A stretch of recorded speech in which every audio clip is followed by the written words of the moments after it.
tive medo.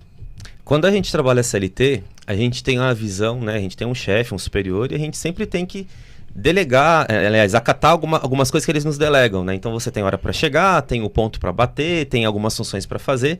E é verdade que quem empreende não tem chefe?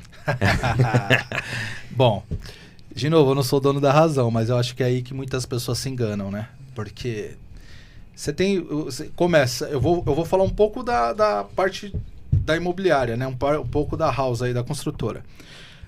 Eu sempre costumo falar que nós temos o chefe, que é o cliente, nós temos o chefe, que é o corretor, que é quem está na linha de frente, a mão de obra, e nós temos o chefe, que é a construtora. Eu presto serviço para a construtora, né? A house, aí com vendas, apesar de ser da construtora, eles olham para nós, eles têm duas empresas de vendas, eles olham para nós como duas imobiliárias, como duas empresas que prestam serviço.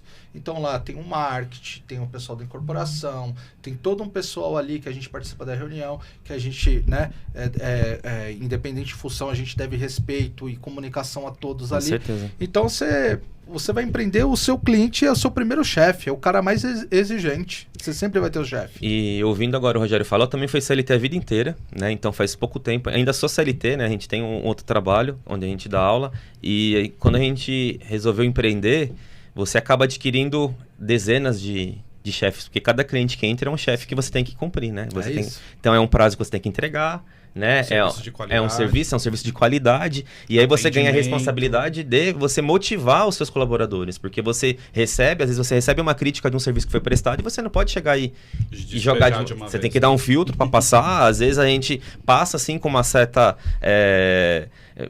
rispidez, não no sentido de punir o colaborador, mas no sentido de entender a seriedade da situação, né? Realmente, e crescer com aquilo, né? A verdade, nós somos um time, como o Leandro está falando, mas assim, o mais importante é a gente aprender com o erro, né? Se surgir um erro, não vou ficar batendo naquela tecla, meu Deus, e agora? Errei. Não, beleza, errou.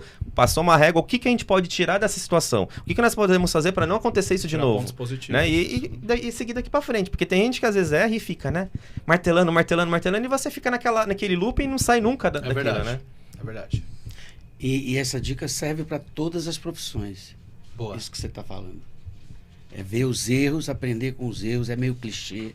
Isso é super clichê. Mas é a verdade. A gente que estuda administração, a gente vê quantas empresas já foram líderes de mercado e hoje talvez você nem existe mais, não são mais falar. Os jovens, né, que não pegaram, né, não vou citar nomes aqui para não comprometer nenhuma empresa, mas se a gente fizer, né, quantas, né, retrospecto, né, existia até uma locadora muito famosa, né, de fitas, né, de DVDs e tal, que, né, hoje nós diria, né? Quem diria, né? A gente hoje não ouve falar, né? E quando eu dou aula para meus alunos, cito muito esse exemplo. E ele às vezes, nossa, professor, eu nunca ouvi falar dessa. E na época, né, era assim febre. Cada esquina, né, tinha uma empresa dessa. Então, a gente precisa atualizar. A gente precisa... Tem que ter essa parte arrojada, né, do empreendedor, senão você fica também preso no modelo tradicional, você não sai do lugar e alguns negócios acabam sendo extintos. Por isso que é importante, né, as pessoas, porque quando você tem boas pessoas ao lado, seja um familiar, seja pares, e você aprende a ouvir as pessoas, você busca esse ponto de equilíbrio, né? Certo. Porque é ruim você ser arrojado demais, é arriscado você ser arrojado demais, e também você não pode ser muito... Né? Você não pode ser muito conservador, Agora, porque senão você não sai do lugar. Eu tenho uma pergunta para você, né?